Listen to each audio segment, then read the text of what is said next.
Good morning सभी को। पिछली कक्षाओं के अंदर अपने मृदा एवं लवण प्रभावित मृदा के बारे में अध्ययन कर चुके हैं, जिसके अंदर अपने अम्ल प्रभावित मृदा के बारे में अध्ययन किया और उसके बाद लवण व क्षारीय जो मृदाएं हैं उनके बारे में भी अपने अध्ययन कर चुके हैं कि मृदाएं किस प्रकार से बनती हैं। विद्युत चालकता और विनिमय सोडियम प्रतिशतता के बारे में पिछली कक्षाओं के अंदर अपने अध्ययन किया। तो जिन्होंने वो वीडियो नहीं देखी पहले उन वीडियो को देखें। आज की इस क्लास के अंदर अपने मृदा क्षारकता एवं लवणता का मृदा एवं पौधों पर प्रभाव के बारे में अध्ययन करेंगे। अपनी हेडिंग है मृदा क्षारकता एवं लवणता, यानी कि क्षारकता है और लवणता है उनका मृदा पर क्या प्रभाव पड़ता है और उनका पौधों पर क्या प्रभाव पड़ता है, क्या उनका इफेक्ट पड़ता है, उसके बारे में अध्ययन करना है।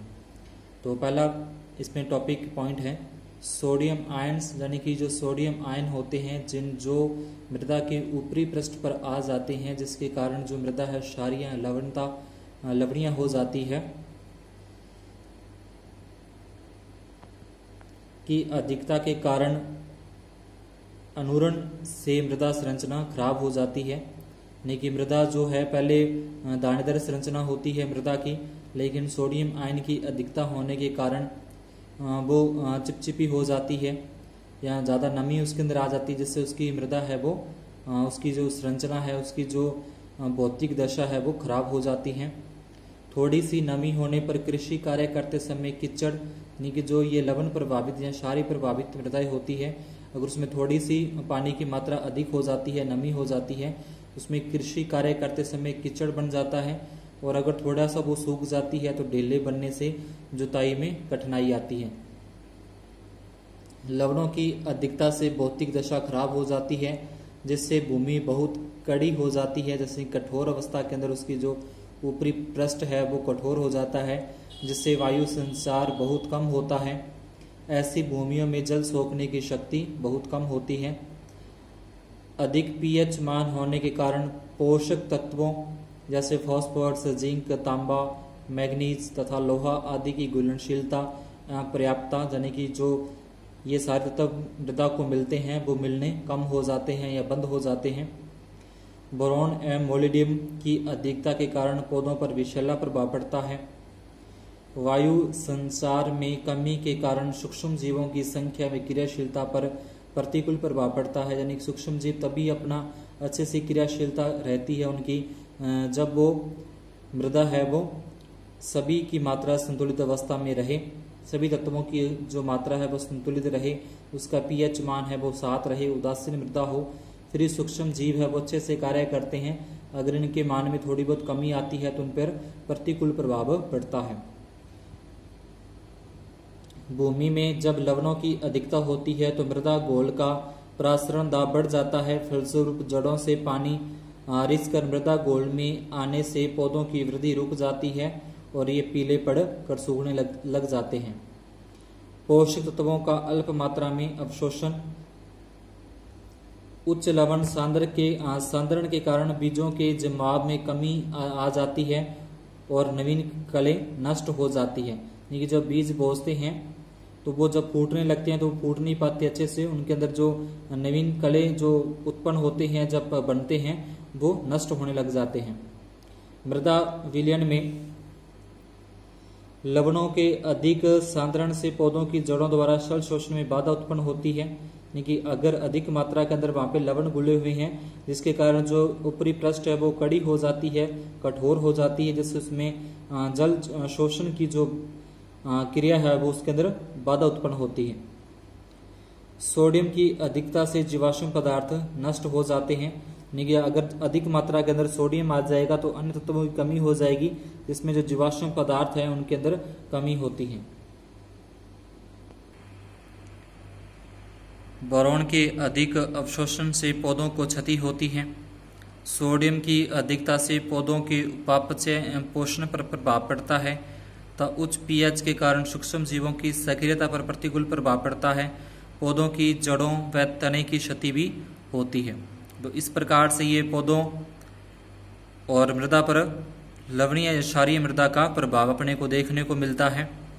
इसके बाद है लवण प्रभावित मृदाओं की पहचान, कि उसकी जो भौतिक दशा है उसको अपने किस तरीके से देखकर पहचान सकते हैं कि मृदा है वो लवणीय है या फिर क्षारीय है।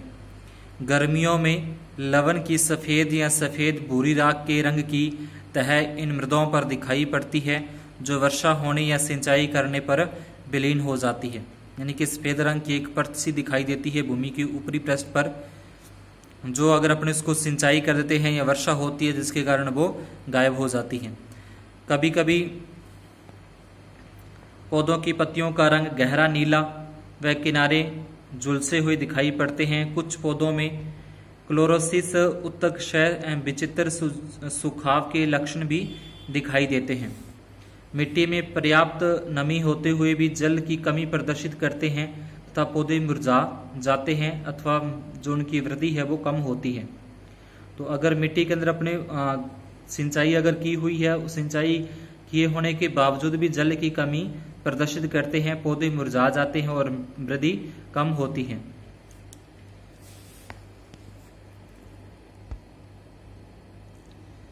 प्राकृतिक वनस्पति कम अथवा टुकड़ों में होती है। इन मृदाओं में कुछ ही तरह के पौधे सरलता पूर्वक उगते हैं। उसके बाद है क्षारीय मृदाओं के लक्षण है जो इन मृदाओं की पहचान लवणीय मृदाओं की अपेक्षा कठिन है। वर्षा ऋतु में जल काफी समय तक भरा रहता है, यानी कि दलदला टाइप का हो, जैसे आपने दलदल देखी होगी तो उस तरीके का ये कंडीशन हो जाती है क्षारीय मृदाओं के अंदर। मृदा गीली होने पर चिकनी हो जाती है तथा इसके ऊपर भरा हुआ जल गंदला रहता है और सूखने पर दरारें पड़ जाती है। कभी कभी कार्बनिक पदार्थ जल में घुलकर मृदा की ऊपरी सतह को काली बना देता है। कुछ पौधों की पत्तियों का रंग गहरा हरा हो जाता है तथा पौधे झुलसे हुए दिखाई देते हैं। क्षारग्रस्त मृदाओं में पौधों की वृद्धि या तो कम होती है या पौधे बिल्कुल नहीं उगते। खेत में इस प्रकार की मृदाएं विभिन्न स्थानों पर दिखाई दे सकती है। तो ये इनके लक्षण थे, यानी कि जो लवण प्रभावित मृदाएं हैं वो अपने को ऊपर से देखने पर सफेद दिखाई देती है, सफेद परत की तरह दिखाई देती है, और पत्तियों का जो रंग है वो गहरा नीला व किनारे झुलसे हुए दिखाई देते हैं। जबकि क्षारीय मृदाओं के अंदर जो वर्षा ऋतु के अंदर दलदला टाइप का अपने को भूमि दिखाई देती है, चिकनी हो जाती है और जो पानी है वो गंदला हो जाता है और पत्तियों का रंग है वो गहरा हरा हो जाता है। उसके बाद लवणीय तथा क्षारीय मृदाओं में अंतर है भी, इसमें क्या क्या अंतर अपने को देखने हैं दोनों के अंदर, लवणीय और क्षारीय मृदाओं में। तो सबसे पहला तो ये जो अपने पढ़ा था पिछले टॉपिक में विद्युत चालकता, उसके अंदर अध्ययन किया था पीएच का मान और सोडियम प्रतिशतता है जो विनिमय सोडियम प्रतिशतता। तो तीन तो इसके अंदर ये मुख्य अंतर हो जाएंगे। लवणीय मृदा, तो लवणीय मृदा के अंदर अगर अपने देखें तो इसकी विद्युत चालकता है वो 25 डिग्री सेल्सियस पर 4 डेसीसाइमन प्रति मीटर से अधिक होती है। तो लवणीय मृदा में अधिक होगी तो वो क्षारीय मृदा में कम हो जाएगी। उसके बाद है विनिमय सोडियम की मात्रा 15% से कम पाई जाती है और इधर 15% से अधिक पाई जाएगी क्षारीय मृदा में। लवणीय मृदा में पीएच वो 8.5 से कम होता है, तो क्षारीय मृदा का जो पीएच मान है वो 8.5 से अधिक 10 तक रहता है।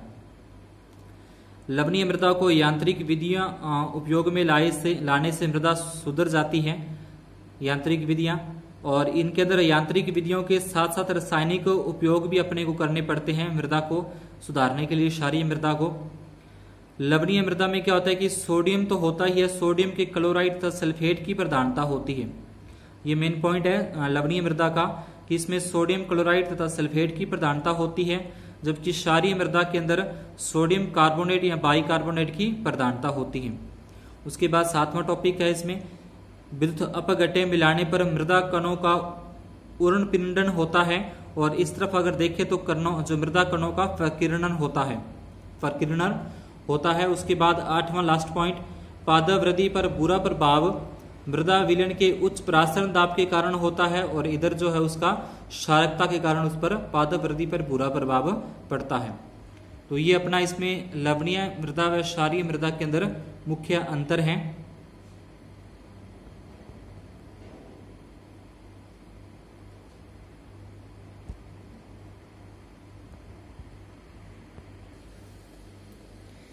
इसके बाद नेक्स्ट टॉपिक है लवण व क्षारीय मृदाओं के सुधार, यानी कि जो लवणीय व क्षारीय मृदा बनने के अपने कारण देखे किस तरीके से बनती है। उसके बाद इसके अंदर सुधार कैसे किया जा सकता है, लवणीय व क्षारीय मृदा जो बन चुकी है उसमें सुधार अपने किस तरीके से करते हैं। इन मृदाओं को सुधारने की विधियों को 3 समूह में वर्गीकृत किया गया। 3 समूहों के अंदर भौतिक एवं जल तकनीक विधि से, यानी कि भौतिक विधियां हैं, जल बराब करके उसको अपने सुधार सकते हैं। रासायनिक सुधार, यानी कोई उर्वरक वगैरह डाल के या कोई अन्य रासायनिक पदार्थ डाल के उसको सुधारा जा सकता है। जैविक सुधार, जो जैविक खाद वगैरह होती है उसके माध्यम से इसको अपने सुधारा जा सकता है। तो सबसे पहला टॉपिक इसमें भौतिक व जल तकनीक विधि से यांत्रिक विधियां इन मृदाओं के भौतिक गुणों को सुधारने के लिए प्रयोग की जाती है। प्राय लवणीय मृदाओं के सुधार के लिए इस विधि का उपयोग करते हैं। तो अभी अपने अंतर में पढ़ा तो उसमें क्या था कि जो लवणीय मृदा थी, लवणीय मृदा तो यांत्रिक विधियों से सुधारी जा सकती है, लेकिन जो क्षारीय मृदा है वो यांत्रिक विधियों के साथ साथ रासायनिक विधियों से भी उसको सुधारना पड़ता है।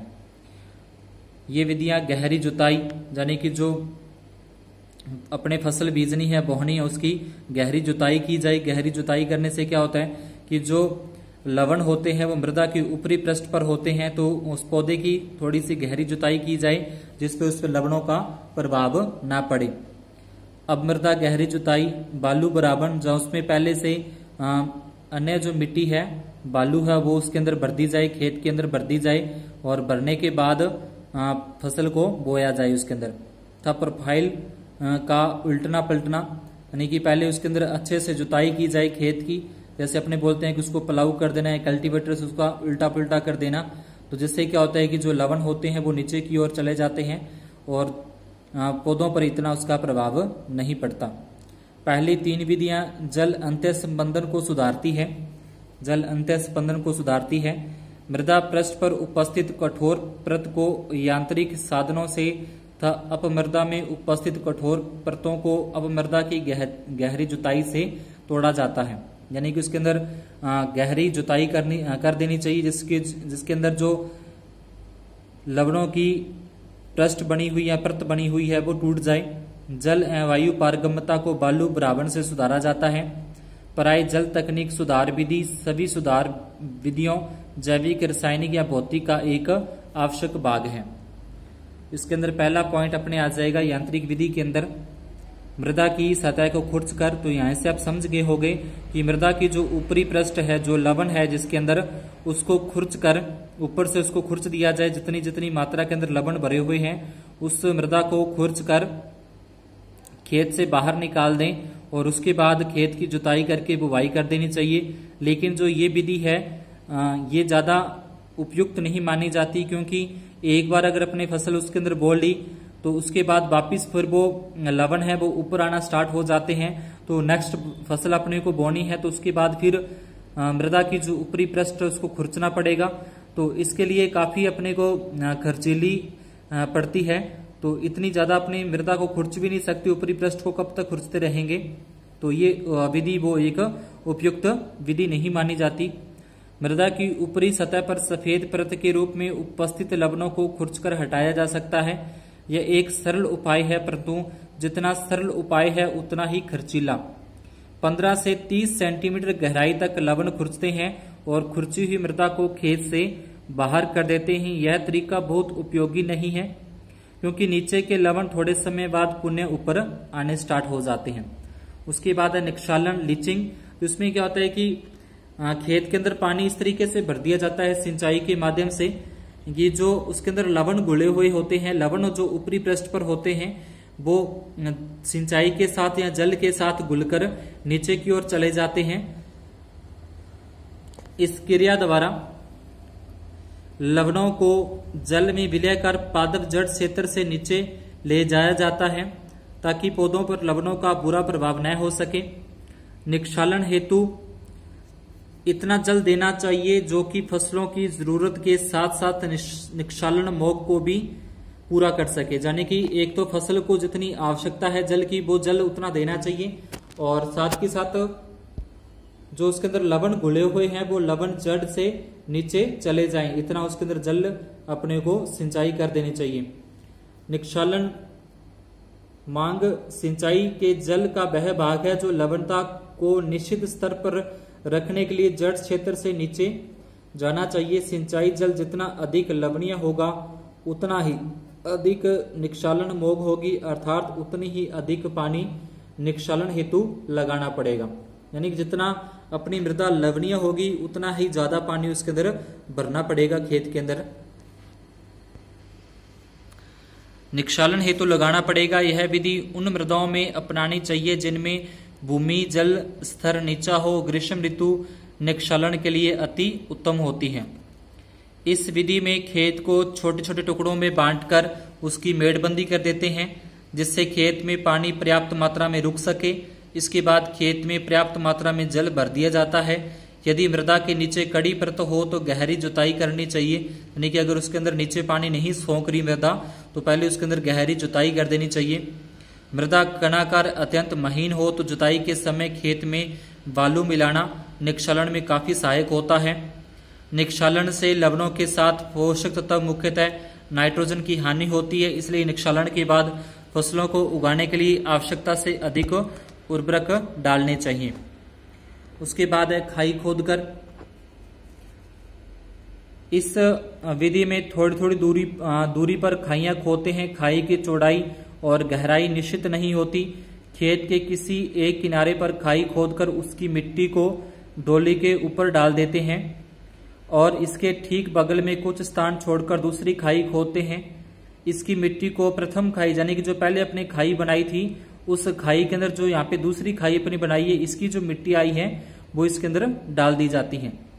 इस प्रकार भरते हैं कि ऊपरी लवण तथा क्षार युक्त मिट्टी नीचे तथा नीचे वाली मिट्टी ऊपर हो जाए। अब इस खाई से जो मिट्टी निकलेगी इसकी जो ऊपरी मिट्टी होगी वो इसमें नीचे आ जाएगी और यहाँ से जो नीचे गहराई वाली मिट्टी होगी वो उसके ऊपर आ जाएगी। यानी कि मृदा का पलटा बना देते हैं, अपने उल्ट पलट कर देते हैं। मृदा का उल्टना पलटना हो जाएगा इसके अंदर खाई खोदकर। इस प्रकार पूरे खेत में खाई खोदते हैं और पूरे खेत की ऊपर की मिट्टी को अनेक खाइयों में भरकर नीचे कर देते हैं और नीचे की मिट्टी को ऊपर ले जाते हैं। नीचे की मिट्टी में विलय लवणों की मात्रा कम होती है, इसलिए जब यह मिट्टी ऊपर जाती है तो कोई भी फसल उगाई जा सकती है। यह विधि अस्थायी है क्योंकि निचली तहों के लवण पुण्य केशिकीय क्रिया से ऊपर हो जाते हैं और मिट्टी ऊसर हो जाती है। यह विधि अधिक महंगी और परिश्रमी है। यानी कि इसके अंदर भी ये होता है कि जब एक बार अगर मिट्टी को उल्ट पलट कर देते हैं तो नीचे के जो लवण होंगे वो वापिस ऊपर की ओर आने स्टार्ट हो जाते हैं और ये ऐसा काम करने के लिए अपने काफी मेहनत की आवश्यकता होती है और ये महंगी भी काफी पड़ती है।